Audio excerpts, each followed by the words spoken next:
Good evening, ladies. We have come to the end of the second part of our study of the Psalms. Probably this summer, we will come back around and finish up the book of Psalms. But as we come to the end of this second segment, which takes us to the end of book 3 of the 5 books into which the Psalms are divided, Dr. Russell did a really good job of showing us how book 3 comes to an end at probably the darkest point in Israel's history in the Old Testament, right in the midst of exile. Psalm 88 is that dark lament that has really no hint of praise in it. And Psalm 89, although it has um, a strong core, and that's what we're going to be looking at tonight, it still ends the psalm proper with Israel in a position of being taunted by its enemies and trying very hard to remember the faithfulness of God in the past. So we come to the end of book 3, and Israel's in a tough place. But the part of the psalm that we did not look at in the selections that Dr. Russell laid out for us is the central part of Psalm 89, runs from verses 19 through 37. We're not going to read all of those, but I do want us to look at some highlights from this. Because verse 19 starts this way.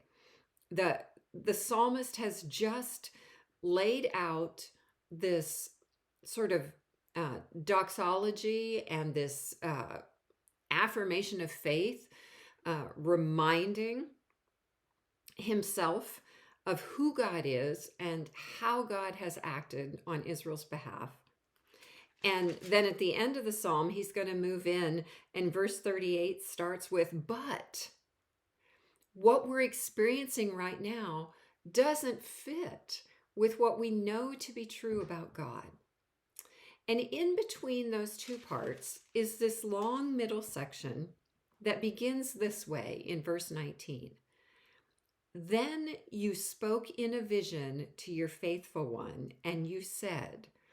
So this middle section is actually a word from the Lord to the psalmist, to the people who are in exile. And this is what this middle section is about. The Lord speaks, I have set the crown on one who is mighty. I have exalted one chosen from the people. I have found my servant David.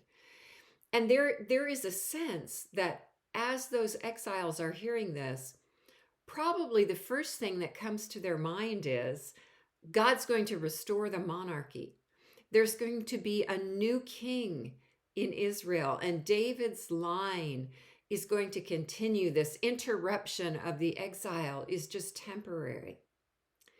But as we progress through this middle section, the things that God says about this king, about this son of David, are far beyond what any human ruler could do. Verse 25, I will set his hand on the sea and his right hand on the rivers. This is a cosmic rule. Verse 27, I will make him the firstborn, the highest of the kings of the earth. Forever I will keep my steadfast love for him, and my covenant with him will stand firm. And there's this sense of when God establishes this king, that there will be no interruptions to his reign, as there was this interruption to the succession of David's children on the throne. And the Lord swears that he will not remove from him, verse 33, his steadfast love. I will not violate my covenant or alter the word that went forth from my mouth. And Verse 36, again he says, his line shall continue forever. Verse 37, it shall be established forever like the moon, an enduring witness in the skies. What the psalmist is seeing in this vision is not just another human descendant of David, but the God-man, Jesus the Christ, who will fulfill and completely carry out all the tasks and all the roles that David foreshadowed in his kingship. And so in the midst of this exile, when the human monarchy is gone, when the land is far away, when they have nothing left but the memory of God's faithfulness, God reassures them that he is going to do something bigger and better and newer than they could ask or imagine. And I want to say to us, those of us who stand rooted in the work that Jesus came and initiated, those of us who have received grace upon grace because of the sacrifice of Jesus, we also stand at a point in time where we look around us and say, this is what we know to be true about the goodness of God, about the faithfulness of God, about the loving kindness and the mercy of God. We know this is true. And we can recite the Apostles' Creed and say, this we believe. And yet, we look at our life experience, we look at the things that are happening in the world, and we say, they don't match. The things we know about God and the things we see and hear and experience on a day-to-day basis, they somehow don't seem to match.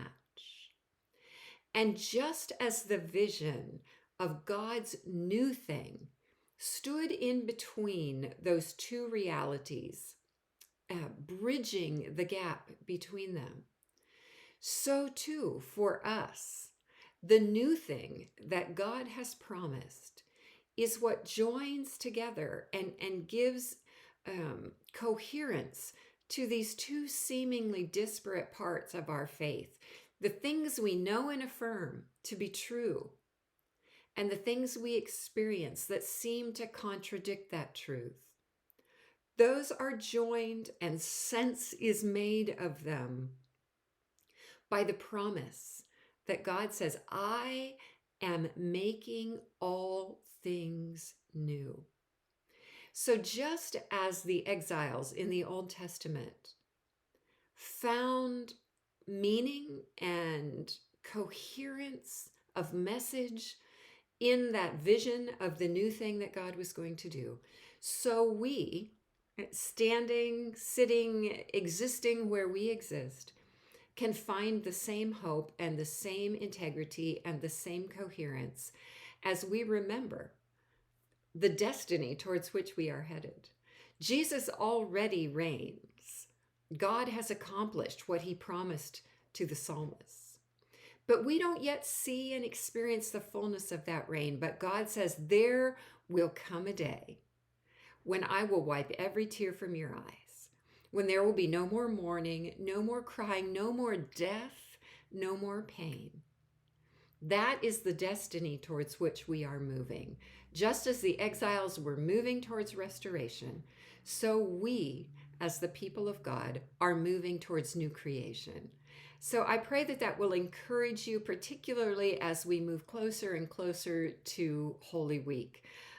God bless you all.